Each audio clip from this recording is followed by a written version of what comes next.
আসসালামু আলাইকুম রহমতুল্লাহি ওয়া বারাকাতুহু নাহমাদুহু ওয়া নুসাল্লি আলা রাসূলিহিল কারীম আম্মা বা'দ ফাআউযু বিল্লাহি মিনাশ শাইতানির রাজীম বিসমিল্লাহির রহমানির রহিম। ভাই দোস্ত বুজুর্গ, ভিডিওটি সম্পূর্ণ দেখার অনুরোধ রইল। রাসূল করিম সাল্লাল্লাহু আলাইহি ওয়াসাল্লাম এক হাদিসের মধ্যে বলেন, হযরত আবু হুরায়রা রাদিয়াল্লাহু তাআলা আনহু থেকে এই হাদিসটি বর্ণিত। রাসূল করিম সাল্লাল্লাহু আলাইহি ওয়াসাল্লাম এই হাদিসের মধ্যে বলেন, হযরত আবু হুরায়রা থেকে, আন আবি হুরায়রা রাদিয়াল্লাহু আনহু আন্না রাসূলুল্লাহ সাল্লাল্লাহু আলাইহি ওয়াসাল্লাম কুল্লু উম্মতি ইয়াদখুলুনাল জান্নাতা ইল্লা মান আবা কিলা ওয়া মান আবা ক্বালা মান আতাআনি দাখালাল জান্নাতা ওয়া মান আসানি ফাকাদ আবা।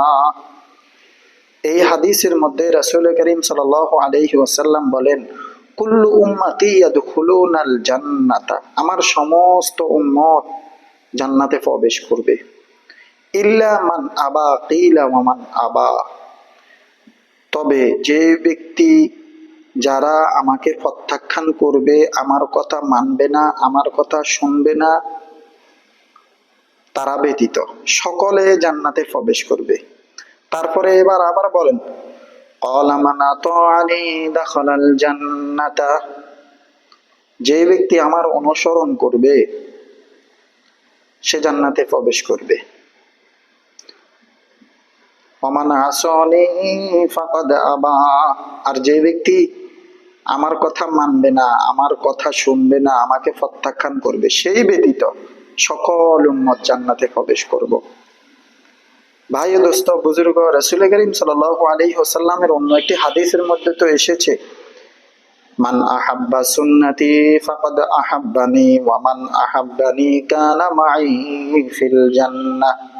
মান আহাব্বা সুন্নতি, যে ব্যক্তি আমার সুন্নতকে অনুসরণ করলো, ফাকাদ আহাব্বানি, সে আমাকে ভালোবাসলো, আমাকে মহব্বত করলো।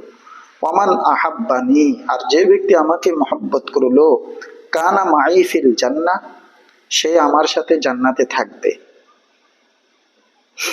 চিন্তা করে দেখছেন, হযরত ইব্রাহিম আলাইহিস সালাতু ওয়াস সালাম কে কিয়ামতের ময়দানে আল্লাহ পাক রব্বুল আলামিনের হাবিব জনাবে মুহাম্মদুর রাসূলুল্লাহ সাল্লাল্লাহু আলাইহি ওয়াসাল্লাম বলবেন যে আপনি তো তাম পৃথিবীর সকল মানুষের আব্বা, আমি তার রাসূল, তাদের রাসূল, একটা কাজ করেন, আপনি তাম পৃথিবীর সকল মানুষের অর্ধেক গুনার ভার আপনি নেন, অর্ধেক গুনার ভার আমি নেব। কি বলেন? ইব্রাহিম আলাইহিস সালাতু ওয়াস সালাম বললেন, যেটা আমার দ্বারা সম্ভব হবে না, কারো বদ আমল আমার আমলের পাল্লায় আমি নিতে পারবো না। রাসূল করিম সাল্লাল্লাহু আলাইহি ওয়াসাল্লাম সাথে সাথে সিজদায় পড়ে যাবেন, সিজদায় পড়ে কান্নাকাটি করবেন আল্লাহ সুবহানাহু ওয়া তাআলার কাছে। আল্লাহ পাক রব্বুল আলামিন তার দোয়া কবুল করবেন। দোয়ার মধ্যে রাসূল করিম সাল্লাল্লাহু আলাইহি ওয়াসাল্লাম বলবেন, রব্বে কারীম, আমি আমার আব্বার কথাও বলবো না, আমার মায়ের কথাও বলবো না, আমার কলিজার টুকরা নাতি হাসান হুসাইনের কথাও বলবো না, আমার মেয়ে ফাতেমার কথাও বলবো না, আমার উম্মতদেরকে তুমি আজ রক্ষা করো। আল্লাহ পাক রব্বুল আলামিন তার দোয়া কবুল করবেন।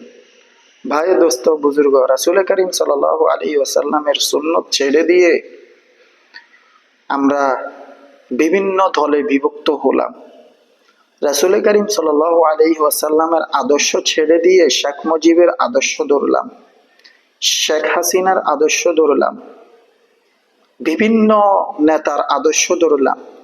কিয়ামতের ময়দানে শেখ হাসিনা আমাকে আপনাকে বাঁচাবে না, শেখ মুজিব আমাকে আপনাকে বাঁচাবে না, খালেদা জিয়া আমাকে আপনাকে বাঁচাবে না, সুপারিশ করবে না, একমাত্র সুপারিশ করবে রাসূল করিম সাল্লাল্লাহু আলাইহি ওয়াসাল্লাম।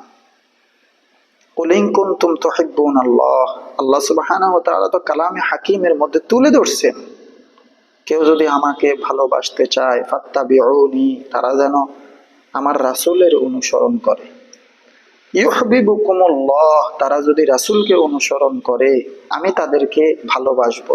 ওয়া ইয়াগফির লাকুম যুনুবাকুম, তাদের গুনাহগুলোকে আমি আল্লাহ পাক রব্বুল আলামিন মাফ করে দেব।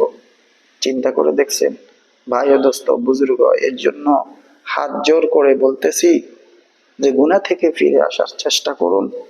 রাসূল করিম সাল্লাল্লাহু আলাইহি ওয়াসাল্লামের সুন্নাত, আল্লাহ পাক রব্বুল আলামিনের হুকুম মানার চেষ্টা করি।